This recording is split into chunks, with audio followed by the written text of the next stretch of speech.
حضرت اویس قرنی کا بھی معاملہ یہی ہے. 20 سال نبی کا زمانہ پایا, 20 سال اتنا بڑا عاشق, مگر نبی کا دیدار کرنے نہیں. اس لیے ان کی ماں اندھی گھر پہ اکیلی تھی, باپ نہیں. ماں کی خدمت کیا کرتے تھے, ماں کو چھوڑ کے نہیں جاتے تھے. حضرت اویس قرنی اگر طہارت کے لیے لے کے جا رہے ہیں تو ماں کا ہاتھ پکڑ کے جا رہے ہیں, اگر ادھر لے کے جا رہے ہیں تو ماں کا ہاتھ پکڑ کے لے کے جا رہے ہیں. ایک دن جب عشق ابال لیتا ہے, دیوار سے ٹیک لگا کے رونے لگتے ہیں, اللہ اللہ سسکیاں پڑ جاتی ہیں. اویس قرنی کی ماں آنکھوں سے اندھی ہے, ماں کی کانوں کی حس بڑھ جاتی ہے, پہچان لیا کہ میرا بیٹا پریشان ہے, میرا بیٹا رو رہا ہے, میرا بیٹا کسی حال میں ہے. ماں اندھی ہے, دکھ نہیں رہا ہے, مگر آواز دیتی ہے, بیٹا اویس کیا تم پریشان ہو, بولو. جب بولے تو لڑکھڑاتی ہوئی آواز نکلتی ہے. حضرت اویس قرنی سے کہا, میرے لال ذرا میرے پاس آ جا, میرے دل کے ٹکڑے میرے پاس آ جا, میرے جگر میرے پاس آ جا. حضرت اویس قرنی جب پاس آتے ہیں, ارے اندھی ماں ہے, سر پہ ہاتھ پھیر کے کہتی ہے, میرے لال ابھی تیری ماں زندہ ہے, تیری بلائیں لینے کو ماں زندہ ہے. بول کیا بات ہے؟ کہا ماں نبی کی یاد تڑپانے لگی, ماں نبی کا دیدار نہیں کر پا رہا ہوں, میں چاہتا ہوں ان آنکھوں سے نبی کا دیدار کر لوں. ارے ماں وہ ہوتی ہے جس نے اپنا لقمہ کھلا دیا تھا. ماں کہنے لگی, ماں بولی, جا میرے لال چلا جا, جا میرے بیٹے چلا جا, جا میرے شہزادے چلا جا, آقا کا دیدار کر لے. کہا ماں میں ایسے نہیں جا سکتا, ماں تمہیں چھوڑ کے کیسے جاؤں, پیدل کا راستہ, وہ بھی وہ زمانہ آج کا ہوائی جہاز کا زمانہ نہیں تھا. ماں ایک دن میں تمہاری حالت خراب ہو جائے گی, تمہیں کون طہارت کے لیے لے کے جائے گا, تمہیں کون روٹی کھلائے گا, تمہیں کون پانی پلائے گا. حضرت اویس قرنی کی ماں نے دیکھا کہ میرا لال بہت زیادہ پریشان ہے. اللہ اللہ. حضرت اویس قرنی کی ماں بولی, بیٹا ماں کی اطاعت بھی تو کرنا ہے, جب ماں حکم دیتی ہے جا چلا جا, اب تو تجھے جانا پڑے گا. اللہ اللہ. ماں کے حکم پر کھڑے ہو گئے.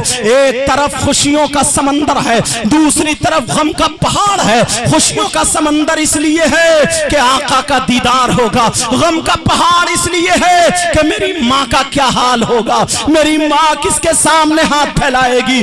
کہا بیٹا جا چلا جا. اویس قرنی نے سر پہ ہاتھ رکھوایا, کہا ماں میں جا رہا ہوں, کہا ماں میں چل رہا ہوں. ماں دروازے پہ اندھی ماں ہے, دیوار پکڑ کے کھڑی ہو گئی اور کہنے لگی, میرے لال جا رہا ہے. کہا ماں جا رہا ہوں. کہا بیٹے میری بات سن لے, اگر جا رہا تو راستے میں کچھ کھا پی لینا, بھوکا مت رہنا. ارے یہ ماں کا کردار ہے, بھوکا مت رہنا. کہا ماں ٹھیک ہے میں جا رہا ہوں, لیکن ماں نے ایک جملہ دیا, وہ جملہ سننے کا ہے. حضرت اویس قرنی سے کہا, بیٹا سن, تو جا تو رہا ہے مگر جا نبی کی چوکھٹ پہ چلا جا, نبی کی چوکھٹ کا بوسہ دے دینا. اگر نبی گھر میں ہو تو اندھی ماں کا سلام کہہ دینا.